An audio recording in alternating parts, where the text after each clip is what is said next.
சுகாதார தினம் 7/4/2025 இன்று உலக சுகாதார தினம்.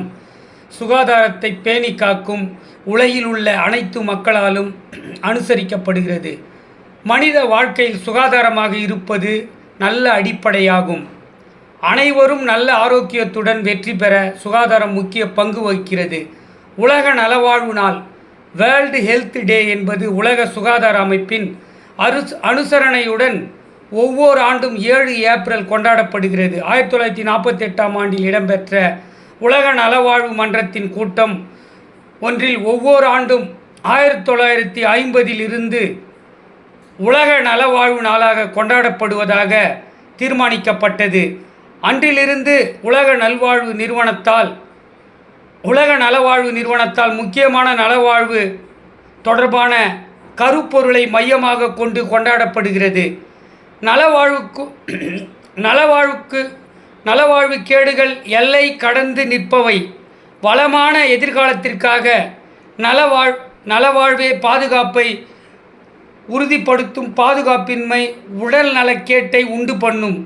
உலக நலவாழ்வு நிறுவனம் உலகின் பாதுகாப்பை உறுதிப்படுத்துகின்றது. அப்பேற்பட்ட உலக சுகாதார தினம் பற்றி போற்றி வழக்குரைஞர், முனைவர், எழுத்தாளர், பேச்சாளர், பேராசிரியர், கல்வியாளர், கவிஞர் போத்ராஜ் ஆகிய நான் கவிதை தொகுப்பை வாசிக்கிறேன்.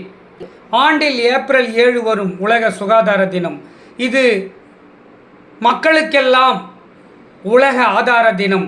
சுகாதாரத்தை பற்றி சொல் கத்தி காதோரம். சுகாதாரம் இல்லை எனில் வாழ்வாகும் சேதாரம். சுகாதாரமே ஒவ்வொருவருக்கும் சிறந்த தாரம். சுகாதாரம் தயத்துவங்க வளர்ப்போம் மரம். சுகாதாரம் ஓங்கி நின்றால் மேலோங்கும் பொருளாதாரம். சுகாதாரத்தை பின்பற்றவில்லை எனில் வாழ்வு ஆகும் சேதாரம். சுகாதாரத்தை இழந்துவிட்டால் வாழ்க்கை நாரும். சுகாதாரம் வளர்ச்சியடைந்தால் வாழ்வு மாறும். சுகாதாரத்தை பின்பற்றினாலே மனம் ஆறும். சுகாதாரம் மேலோங்கினாலே வாழ்வு கரை சேரும். சுகாதாரம் இழந்தால் இன்னல்களை சந்திக்க நேரும். சுகாதாரம் இருந்தால் ஓடும் அந்த தேரும். சுகாதாரம் இருந்தால்தான் சாலையில் ஓடும் காரும். சுகாதாரமாக நாட்டில் ஓடுகிறது சில ஆறும். சுகாதாரத்தை அனைத்து மக்களும் பின்பற்றி தீரும். சுகாதாரத்தை எல்லோரும் பின்தொடருவோம் தினம்தோறும். சுகாதாரத்தை கடைப்பிடிப்பவர்கள் வாழ்வு முன்னேறும். சுகாதாரத்தை அலட்சியப்படுத்துபவர்கள் வாழ்வு பின்னேறும். சுகாதாரத்தை தூக்கி பிடிக்க வேண்டும் அந்த மன்னரும். சுகாதாரம் ஒவ்வொருவருக்கும் வாழ்வில் வரும். சுகாதாரத்தை காத்தாலே வாழ்வாகும் விண்ணரும்.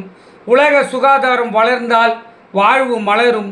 உலக சுகாதாரத்தை சுற்றி வர வேண்டும் பலரும்.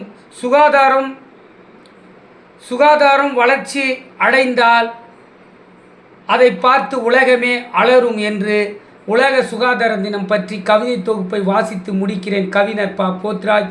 ஜெய் பீம், ஜெய் ஹிந்த், வந்தே மாதரம். நன்றி, வணக்கம். தொடரும்.